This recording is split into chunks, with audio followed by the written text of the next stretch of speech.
anak-anak, berjumpa lagi dengan saya Pak Jerry. Kali ini kita akan mempelajari tentang cerita fantasi pada bagian bab 2. Apakah itu cerita fantasi? Kita lihat pada slide berikutnya. Ya. Pertanyaannya, pernahkah kamu membaca cerita fantasi? Mungkin ada yang pernah atau mungkin ada juga yang belum ya. Kemudian pertanyaan kedua, coba sebutkan judul cerita fantasi yang pernah kamu baca. Ini mungkin kalian yang sudah pernah membaca cerita fantasi tahu ya. Nanti akan saya tampilkan gambar atau foto cerita fantasi itu ya. Kemudian yang ketiga, siapakah penulis cerita fantasi yang kamu ketahui? Kemudian yang keempat, apa yang paling membedakan cerita fantasi dengan cerita yang lainnya? Ya, yang paling signifikan atau yang paling mencolok nanti akan kita pelajari pada slide berikutnya ya. Oke, berikut adalah gambar-gambar cerita fantasi. Gambar cerita fantasi apakah itu? Sebagian besar dari kalian pasti tahu. Ya, cerita Harry Potter. Yang kedua, Pirates of the Caribbean. Ini cerita perompak ya, bajak laut. Oke, gambar cerita fantasi yang ketiga, Twilight Saga. Nah, ini minat sekali nih anak-anak muda menyaksikan cerita fantasi ini ya.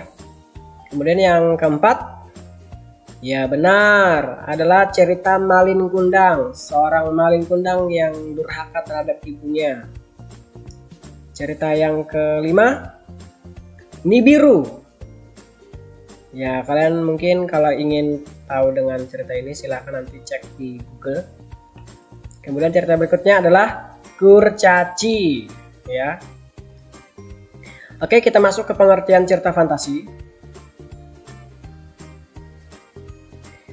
Cerita fantasi adalah sebuah karya tulis yang dibangun menggunakan alur cerita normal ya, namun memiliki sifat imajinatif dan hayalan semata. Ini adalah ciri-ciri yang paling mencolok dari cerita fantasi, yaitu imajinatif atau bersifat hayalan yang tidak mungkin terjadi di alam nyata atau alam yang sebenarnya ya.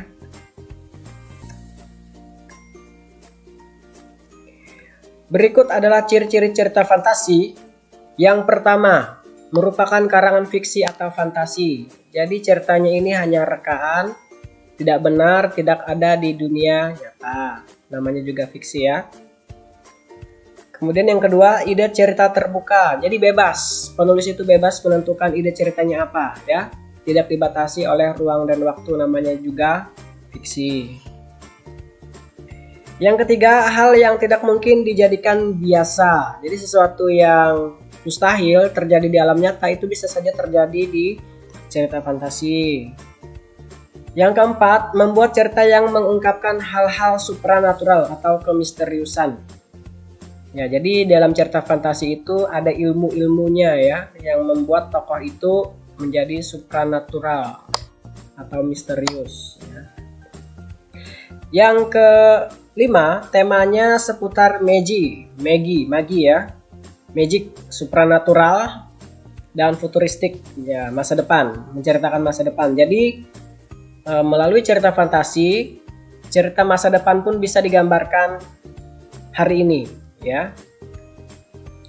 Yang berikutnya, kegaiban yang tidak ditemui dalam dunia nyata, itu pasti. Semua yang terjadi di cerita fantasi itu semuanya gaib ya. Kemudian yang berikutnya, sumber karangan diperoleh dari hasil imajinasi atau hayalan penulis. Jadi seorang penulis cerita ini dia berhayal, dia membuat imajinasi di dalam pikirannya.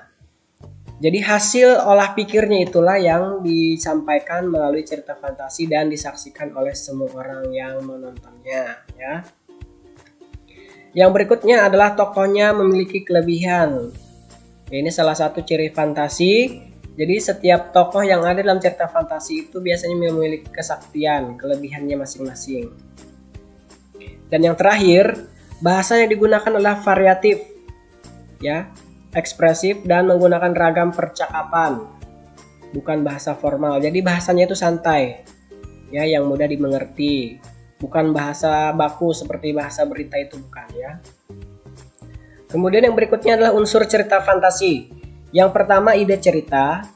Ya, pastilah di dalam sebuah cerita itu pasti ada ide cerita. Ide cerita ini muncul dari hasil olah pikir sang penulisnya.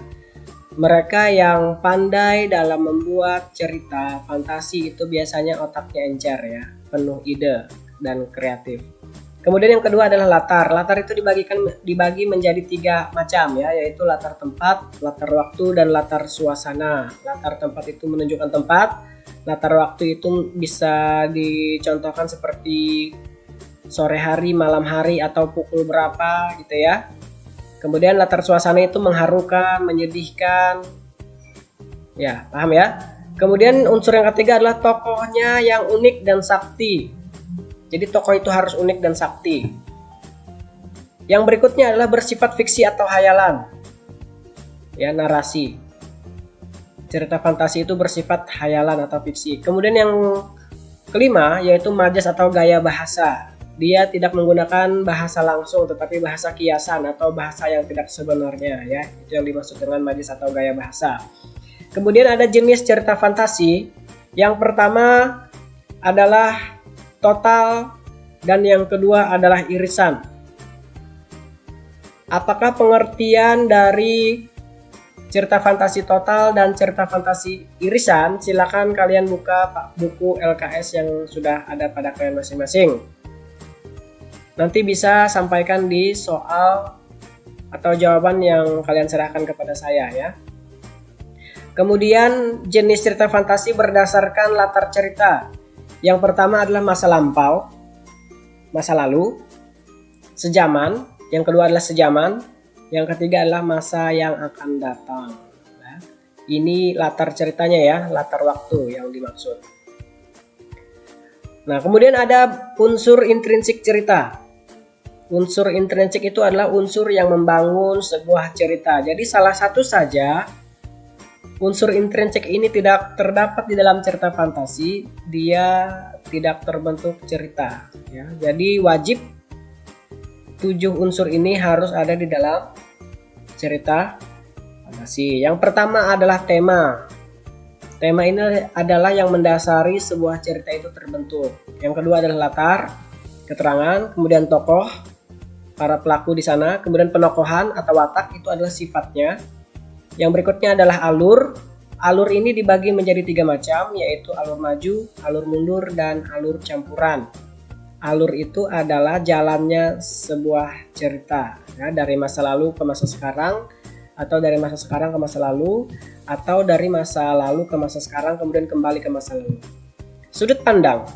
Sudut pandang ini adalah bagaimana penulis menempatkan posisi dirinya di dalam sebuah cerita. Biasanya digambarkan dalam bentuk pronomina atau kata ganti orang. Yang berikutnya adalah amanat. Amanat ini adalah pesan moral yang disampaikan kepada membaca cerita ya. Sampai di situ paham? Oke, tidak berlama-lama lagi, saya berikan tugas 5 untuk kalian. Soal nomor 1, tuliskan ciri-ciri cerita fantasi. Yang kedua, sebutkan unsur-unsur cerita fantasi. Jangan lupa untuk menyertakan nama lengkap. Yang kedua adalah kelas. Yang ketiga adalah mata pelajaran. Yang keempat adalah tugas keberapa, dan saya tuliskan di sana tugas kelima. Kemudian alamatnya di mana. Ya, sampai di situ paham? Oke, saya cukupkan sampai di sini. Sampai bertemu di pembelajaran berikutnya. Sampai jumpa.